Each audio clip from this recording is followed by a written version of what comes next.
Tripathi, use your brain Sudhakar అన్నావు, పనికి మాలిన వెధవల్ని పంపుదామని అన్నావు. ఇప్పుడు ఆ పంపినాడి వల్ల మనకు పని లేకుండా పోయేటట్టుగా ఉంది. ఒక్కడే కదా, ఒక్కడితో ఆగకపోతే వీని ఇన్స్పిరేషన్గా తీసుకుని మిగతా లెక్చరర్స్ కూడా మొదలు పెడితే 10th పేజీలో వీడి గురించి వచ్చిన ఆర్టికల్ మొదటి పేజీకి పాకితే మనం మొదటి పేజీలో ఇచ్చే యాడ్ని ఎవ్వరు చూడరు. బతకలేని పడి పొంతులని పోగేసి వ్యాపారం మొదలుపెట్టిందే నేను. ఆఫ్టర్ ఆల్ ఒకటి దాన్ని పెకిలించడానికి ట్రై చేస్తే చూస్తూ ఊరుకుంటానా? But after all junior lecturer పీకే. కాంట్రాక్ట్ ఇష్యూస్ అనేసేనా 6 months ముందే నోటీస్ ఇవ్వాలి. అంత టైం వాడికిస్తే నాకు రిస్క్. అందుకోసం గవర్నమెంట్ రిస్క్ లో పడేయమంటావా? అపోజిషన్ వాళ్ళు ఏకేస్తారు, సీఎం ఒప్పుకోడు.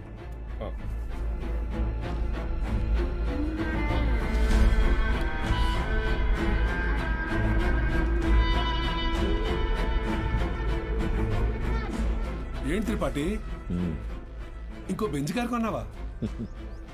అది నాది కాదు, నీదే. ఏంటి? నా సంగతి సరేనయ్యా, కానీ సీఎం ఒప్పుకోడు.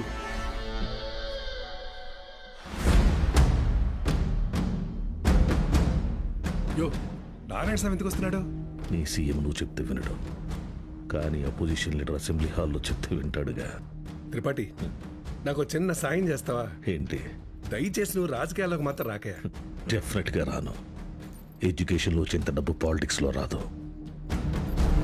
రాష్ట్రంలో నిరుద్యోగ సమస్య రోజు రోజుకి పెరిగిపోతోంది అధ్యక్ష. దీనికి ప్రధాన కారణం ప్రైవేటీకరణ అధ్యక్ష. రోడ్డు కాంట్రాక్టర్లు, రైల్వే కాంట్రాక్టర్లు ఇప్పుడు కొత్తగా గవర్నమెంట్ జూనియర్ కాలేజీలు నడపలేక ఇప్పుడు వాటిని కూడా ప్రైవేటీకరణ చేసేసారు. ప్రెసిడెంట్ గారు మీ ఇంటి దగ్గర పాలు పోయొద్దన్నారండి. కావాలంటే కేంద్రానికి వచ్చి డబ్బులు కట్టి పాలు కొనుక్కోండి, ఏమనుకోద్దు సార్. ఎంప్లాయ్మెంట్ ఎక్స్చేంజ్ దగ్గర లెక్చరర్ల పోస్టుల కోసం దరఖాస్తు చేసుకున్న నా నిరుద్యోగ సోదరులకు ఏం సమాధానం చెప్తుంది ప్రభుత్వం? చదువులు ప్రైవేటీకరణ చేస్తున్న ఈ జీవోని వెంటనే రద్దు చేయాలని నేను డిమాండ్ చేస్తున్నాను.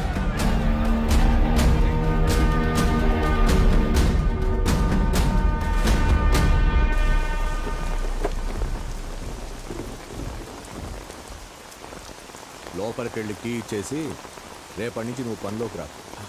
ఏమైంది సార్? వెళ్ళి నీ కొడుకుని అడుగు. సార్,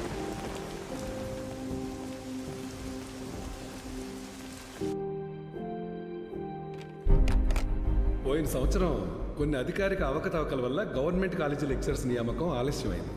ఆ లెక్చరర్స్ కొరతని ప్రైవేట్ కాలేజీలు భర్తీ చేసి ఒక కొత్త వారధికి నాంది పలికాయి. కానీ ఇప్పుడు పరిస్థితి మారింది. ఇటీవల జరిగిన ఇంటర్వ్యూస్లో 500 మంది లెక్చరర్స్ సెలెక్ట్ అయ్యారు. కానీ పోస్టింగ్స్లో ఇంకా అస్పష్టత నెలకొంది. దీనికి కారణం గవర్నమెంట్ కాలేజీలు మొత్తం ప్రైవేట్ కాలేజీల ఆధీనంలో ఉండటమే. ఒక సదుద్దేశంతో తలపెట్టిన కార్యం నిరుద్యోగానికి కారణమవుతుంది. అందుకే ప్రైవేట్ కాలేజీలతో ఆనాడు ఏర్పాటు చేసిన ఎంఓయు రద్దు చేస్తూ జీవోని ఇమ్మీడియట్గా రివోక్ చేస్తున్నారు. సో గవర్నమెంట్ కాలేజెస్లో ఉన్న ప్రైవేట్ కాలేజ్ లెక్చరర్స్ తిరిగి వాళ్ళ కాలేజీలకు వెళ్ళిపోవాలని ఆదేశాలు జారీ చేస్తున్నారు. ఏం దిగులు పడుకు బాబు, అన్నీ సర్దుకుంటాయి. మీనాక్షి వాళ్ళ నాన్నగారి ఆప్తికానికి కాశీకి వస్తానని మొక్కున్నాను బాబు, అందుకే ఈ హడావుడి ప్రయాణం.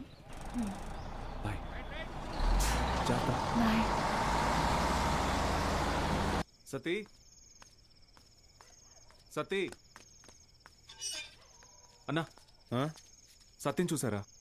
సారాకుడి దగ్గర ఉన్నాడు.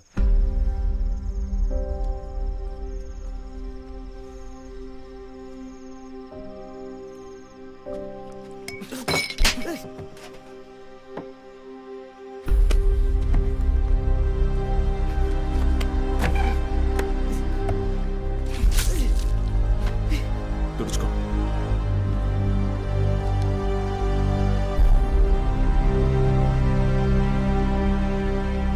సెకండ్ ఇయర్ సప్లిమెంటరీ ఎగ్జామ్ రాయాలి. గుర్తుందిగా, నేనేం చెప్తే అది చేయాలి.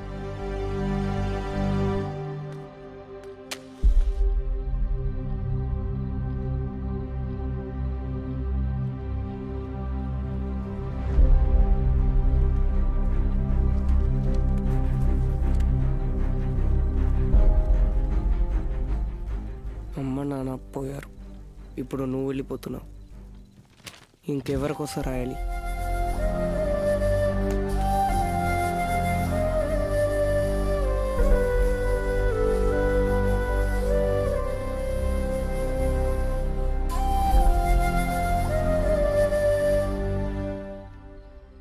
నువ్వు ఇంజనీర్ అవ్వాలని ఆశపడ్డావు, కానీ నేను చదివించలేకపోయాను. నన్ను క్షమించరా. ఎందుకు ఇప్పుడు ఓడిపోయాను? నీ వల్ల అక్కడ ఒక్క స్టూడెంట్ ప్రయోజకుడైనా నేను గెలిచినట్టు భావిస్తాను. వాళ్ళ అమ్మా నాన్న ఆనందం వెనక నా కొడుకున్నాడని గర్వపడతాను. ఇప్పుడు ఏమైందని? ఎందుకు జరిగిపోయింది దాని గురించి బాధపడుతున్నావు? రే, అడిగింది కొనివ్వకపోతే ఆ పిల్లలు ఒక్కరోజే ఏడుస్తారు. కానీ వాళ్ళ అమ్మా నాన్న కొనివ్వలేని పరిస్థితి ఉన్నంతకాలం ఏడుస్తూనే ఉంటారు. నా ఏడుపు నీకు అర్థం కాదులే.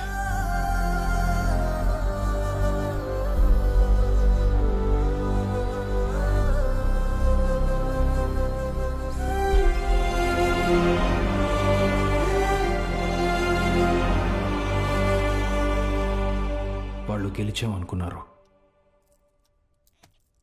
కానీ అస్సలు యుద్ధం అప్పుడే మొదలైంది.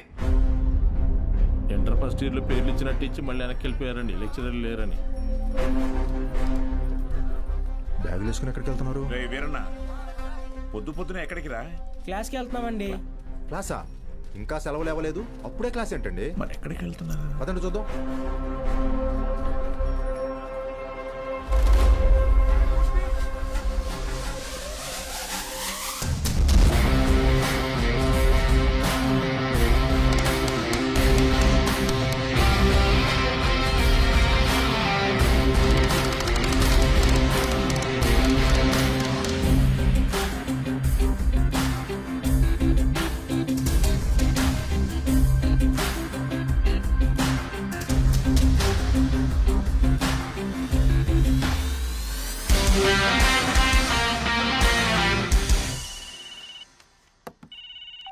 హలో బావా, ఆ మ్యాక్స్ గార్డ్ ఇంకా ఊళ్ళోనే ఉన్నాడు.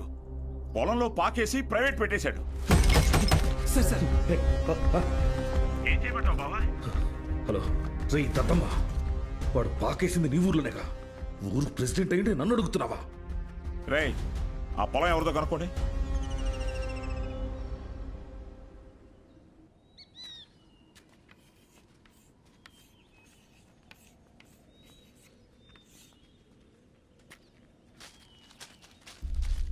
ఏం పంతులు, బాగున్నావా?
చాలు స్టేషన్ పద.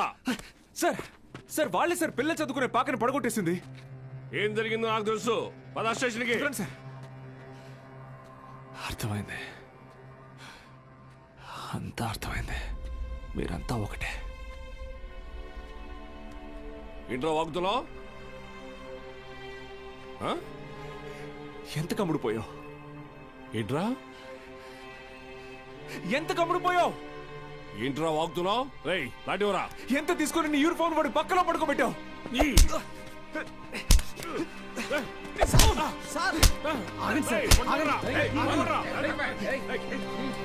పోలీసు మీద చేంజ్ చేసుకుంటావా? నిన్ను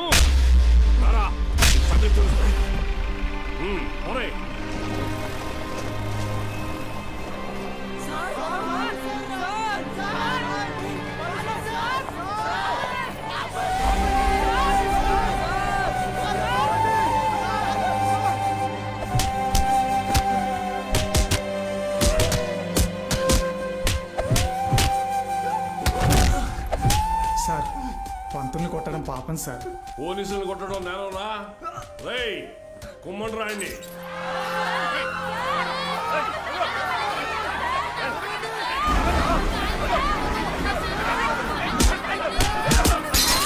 అయ్యా ప్రెసిడెంట్ గారు, మన బాలు సార్ని పోలీసులు అరెస్ట్ చేశారు. మీరు కొంచెం. మన బాలు సారా? ఏంటండి బాగా క్లోజ్ అయిపోయినట్టున్నారు? అది కాదు, కారణం లేకుండా కొట్టడానికి పోలీసు వాళ్ళకి ఏమైనా పిచ్చా? వాడు మన సుబ్బయ్య పొలాన్ని ఆక్రమించాడు. సుబ్బయ్య కేసు పెట్టాడు, వాళ్ళు అరెస్ట్ చేశారు. అబద్ధం. పిల్లలకి చదువు చెప్పడానికి సుబ్బయ్యని అడిగి ఆ స్థలంలో పాక వేశారు. చెప్పరా? చెప్పరా? మీకు ఫోను. ఎవరు? ఎస్ఐ గారు. హలో సార్, ఇక్కడ స్టేషన్ ముందు కాలేజీ పిల్లలు గొడవ చేస్తున్నారు సార్. 4 తగిలించండి, వాళ్లే పోతారు. వాళ్ళల్లో మీ అమ్మాయి కూడా ఉంది. ఏంటి?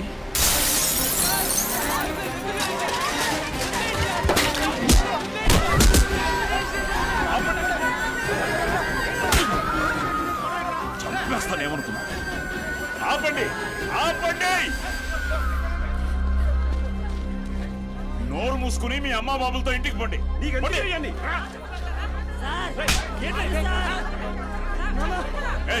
కూతురేగా తీసుకో.